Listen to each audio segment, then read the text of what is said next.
Here's what you're going to need.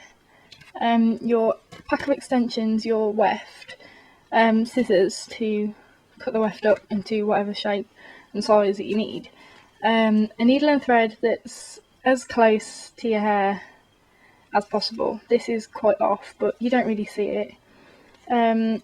Some clips to clip it into your hair.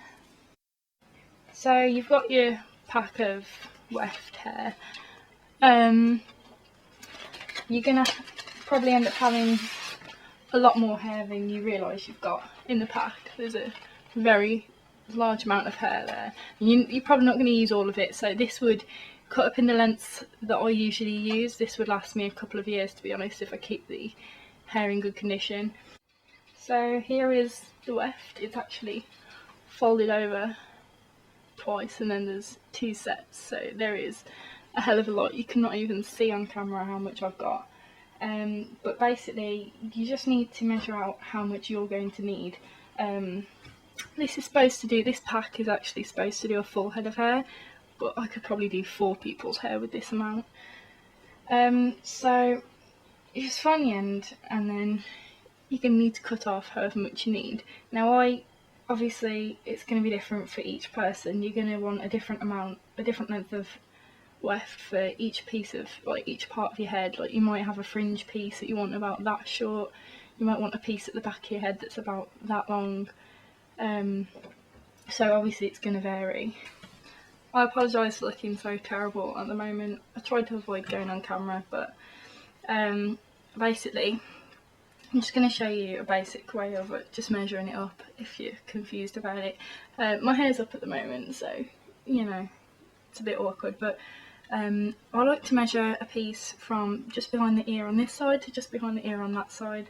So just put it up to your head. Just measure how long it will roughly be. It'll be about that long. The height also take into account how high you're going to have them. So I have mine about the top there, about that high, and just measure it out. So it's about that long, which is like that, and just cut it. But when you're cutting it, try and be careful that you don't cut a load of the hair off. Separate the hair. This is self-explanatory, but separate the hair like that, and then just snip it at the weft. And there you've got that one piece. Do the same with the other parts of the head. For example, like I said, I have a piece that goes here.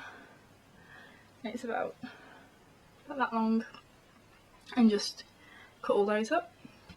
So when you've finished with however much hair you've got, just fold the rest of the weft up and obviously put it back away neatly so it doesn't get damaged, because like I said, you can use this so many amounts of times, and you can, if it's 100% human hair, which this is, you can actually dye them. So if you do end up changing your hair colour, for example, if I'd end up going a light brown or something, I can use the same dye, and I have done it before and it does work, so you make the most out of your money. So here are the lengths I've got that I've cut. I've only got 4 pieces because I don't have a lot of hair when I put my extensions in. I have one for the one side of my fringe where I've got the most amount of fringe that just lies underneath it. I've got a bigger piece for the other side of my head where I've got less fringe. I've got a smaller piece for the underneath and a large piece for on top. This should be enough to make it look quite natural, but if the hair is too thin, because these extensions, they always come really thin because you layer them up and it makes them look natural, but if there's like not enough hair on the weft for your liking and you don't want loads of clips in your hair, you can, what I actually do is put two of the pieces together and actually sew along the top, and then you can put the clip on, and then it's a lot thicker than just one singular piece. So now it's time to sew the clips on. One vital thing you've got to do before you actually sew the clips on is check you've got it the right way, because the amount of times I've sewn a clip on like that and then realised that I can't actually put it in the hair because I've sewn the clip the wrong way around. So you've got to open the clip and basically make sure that the comb piece, depending on obviously the type of clips, because you can get different ones, but you get a basic basic structure of the square piece at the back with a bit of rubber which goes on your hair, and the comb which hooks into your hair and then it snaps closed. So make sure the comb piece is always facing outwards so it can grip onto the hair, if you can understand this weird diagram. But yeah, leave it open when you're sewing it. And then I'm just sewing this one piece first, this small piece which only uses one clip, but the longer pieces like this would probably use 2 or 3. I only have a clip on either end, but you can put one in the middle as well for stability. But I think that's a waste of clips. So you've got 3 holes, usually got 3 holes along here. You can use any one to clip it to. I just use the middle one because I feel that's more stable. And you literally just sew it on. It's really basic. So there's the finished clip on my first piece. It only takes about 5 minutes to do one clip. It's pretty easy. And then just do that with all your sets of extensions. So here we are with all the clips sewn on. And now there's just one more thing that I'm going to do, which is shampoo them. Now I don't know whether this is whether everyone does this, but I just find that shampooing them with quite a strong shampoo kind of takes the shine out of them, because as you can see they are very shiny because they're obviously treated before they're packaged and sold, so they're in really good health. But I find that no one's hair is really as shiny as the hair that you buy as extensions. So when you shampoo them, it can take a little bit of that shine off, and obviously get them settled into, because I think they're pre-straightened as well, so it gets them settled to, their natural kinkiness or straightness or whatever. And with these extensions as well, these are quite yellow and my hair's slightly more ash coloured, so this shampoo that I'm using is Touch of Silver, which should take the yellow out of it if it works like normal hair, which it should because it's 100% human hair. So I'll try that now and then put them in and see what they look like.